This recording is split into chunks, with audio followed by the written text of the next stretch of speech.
Hey, composing gloves here, and you MIDI music people and music theory from the ground up people are together for this video. It is what is a cadence.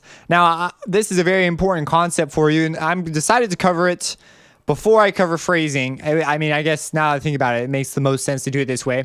And there is a, well, what is a cadence? Like, what is that thing? So we haven't really talked about chord progressions in great detail, but cadences play a fundamental role in chord progression. So, I mean, you can put them before or after. At some point, cadences are a fundamental ideal. So what is a cadence? I've read so many explanations on what this is growing up that they're always so weird.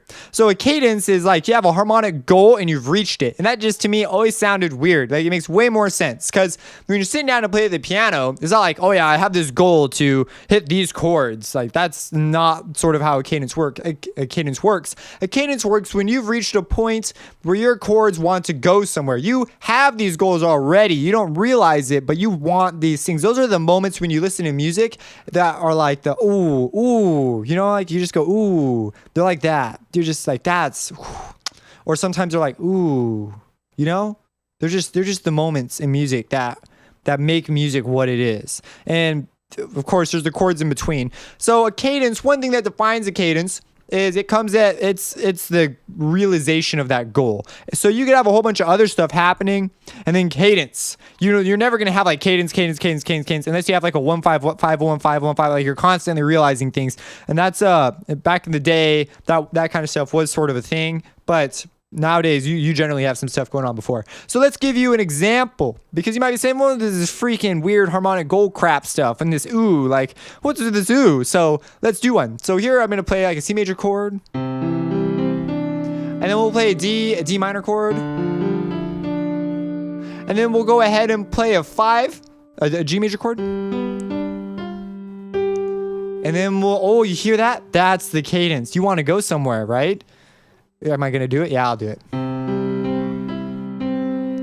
And so that's the cadence. Now, that's not a super strong cadence. It would have been stronger if I'd gone. That's a stronger realization. So there's like names for cadences, and then there's like specific kinds of subgenres of that particular cadence. But anyways, you can see we've created a harmonic goal. Now that one sounded very nice and final. So if you like want it in a piece, like, hey, you know, that's a pretty great way to do it. But there are other ones that don't sound so final. They still reach a goal and they're still like, oh yeah, but then it would sound wrong if you stop there. Like, and it's not necessarily, it's a realization of a goal, not necessarily an end. So just because it sounds like it should keep going doesn't mean that it's not a cadence. And you could tell these ones too. So for example, let's do the same thing. So we have C, and then we'll do D, and then we'll do a G. So we'll go to the 5, and then this check this out. Here's our cadence. We want to go somewhere, right? Well, hey, that felt, you know, we got some release, but hey, that just doesn't feel like we should stop. So, you know, it makes sense. And then we keep going. We start a new one though. So new chord progression. So that's sort of what cadences are all about. That's like their meat and bones. Now, you classical people, you'll see this all over the map. I mean, I shouldn't have to give you examples.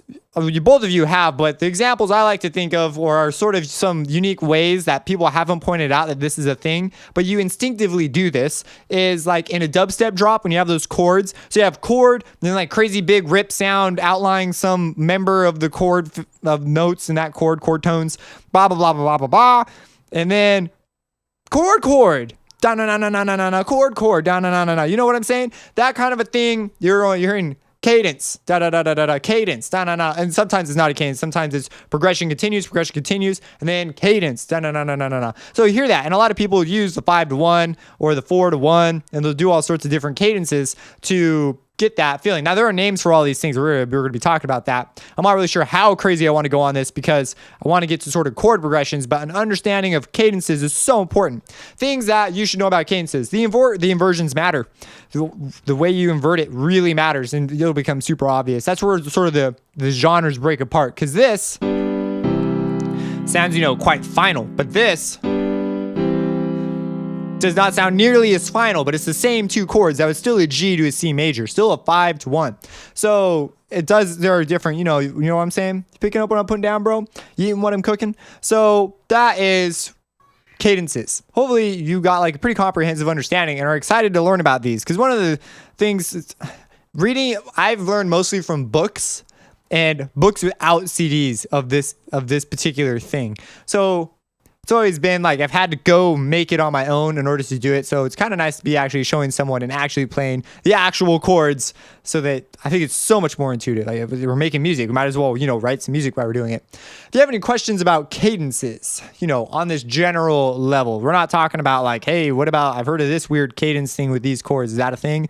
Like, don't do that to me. So if you have any questions about cadences on a general level, drop them in the comments, subscribe, and have a blessed day. I think a lot of people just don't understand, but I was actually asked, how do I use Edison when someone gives me a sound to make? How do I use Edison to sort of see what I'm going to do? The answer is I don't use Edison that much. I do use it a bit, and I use it for key factors, but Edison is not as useful. It's super useful for particular things, but what's more useful about reverse engineering a sound